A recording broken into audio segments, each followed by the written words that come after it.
Masturbation is one of the best ways for us to get really clear on what we like and what we don't like when it comes to sexual pleasure. It's one of the best ways for us to get to know ourselves and to feel good in our own skin and bones. In fact, if we're not masturbating, then it's going to make it really difficult for us to communicate with someone we want to be having sex with how we like being touched, how we like playing, how we like exploring. Now, I believe that all the relationships that we have with everyone else in our life is a reflection on the core relationship that we have with ourselves. So masturbation is a fantastic way for us to really get to know who we are fundamentally as a sexual creature so that we can create relationships with other people that really amplifies who we are. I've talked to hundreds and thousands of people about the way that they masturbate. And here's what I have found. A lot of people do the same thing over and over and over again. Routine. People say to me, Eva, I just masturbate for the release, whether I need it or not. I do the same thing every single time. So when I ask questions about what's your body doing, how are you feeling, how does it feel, what happens when you do X or Y, lots of people say, I don't know. I've never tried that. Or I've never paid attention. Sex and masturbation are like self-fulfilling cycles. Many people report that once they have sex or they're masturbating and they have orgasm and they have pleasure, that they want more of it. It's something that is self-replicating and regenerative. It's an amazing resource that we have right in our own body and skin. And masturbation is a really great way for us to hone that power, so that we can use it however we may want to. And we can have more control over our own orgasm and our experience and our connection with someone else. There are 4 main pieces to mindful masturbation, to the process itself. The first part is that you schedule your time with yourself. Many of us masturbate when we have the time. We squeeze it in before, after work, right before we're going to sleep, maybe as soon as we get up in the morning. Maybe we masturbate in the shower. But for many of us, it is when I have the time. And what I want to invite you to do is actually put it on your calendar that you're going to have your own solo sex date, day, night, hour, whatever it is, on whichever day you want.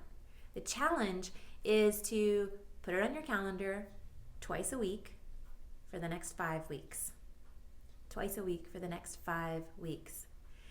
At a minimum, you need 30 minutes.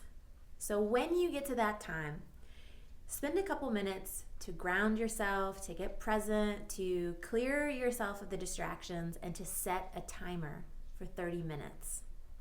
And once you set that timer, you get to use this entire time. Now, the purpose of mindful masturbation is not to have an orgasm.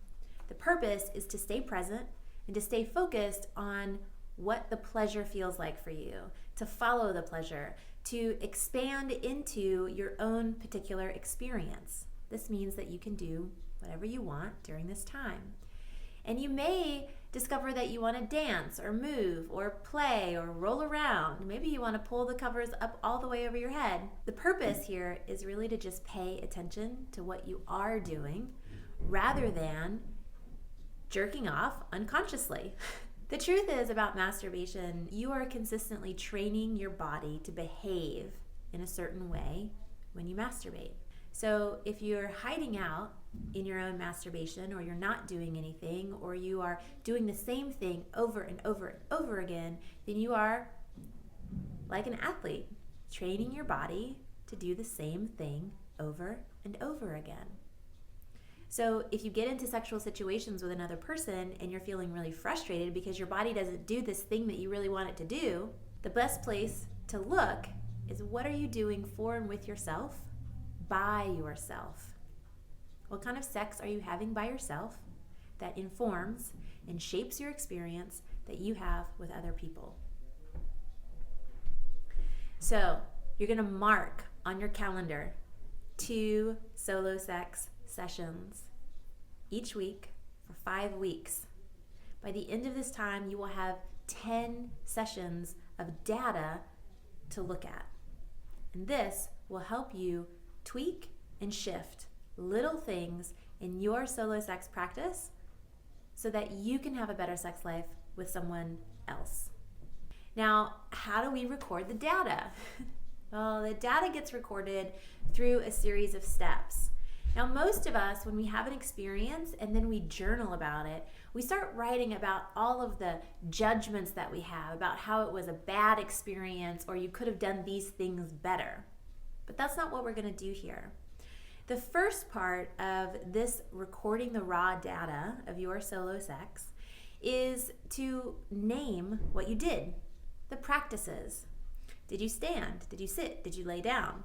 Did you touch your genitals with one hand or both hands? Did you use some kind of toy or glove? Did you have music on? What kind of music did you have on? So the practice is all about the things that you did, raw data. The second part is to describe what the feeling states were. Hot, cold, warm, salty, musky, annoyed, angry, sad. It could be a variety of things that you've felt. You're going to name your distractions. What is going on in your environment that takes you out of your feeling good state? So that may be the dog or the cat. It may be worrying about whether the neighbors can hear you, or if your vibrator is really loud. It might be that the phone rings.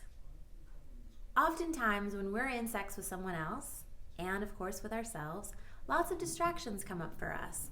And many times we just try and drive over them and just get through it and barrel through and get to the end. Well, here in mindful masturbation, the end is not orgasm, right? The purpose of the time is to discover what happens when you pay attention to your pleasure. And so we want to actually name what the distractions are, because oftentimes the distractions that are happening in your life are things that you can shift and change. You can mitigate them so that they're not distractions and they don't take you out of feeling good and staying and being in your pleasure.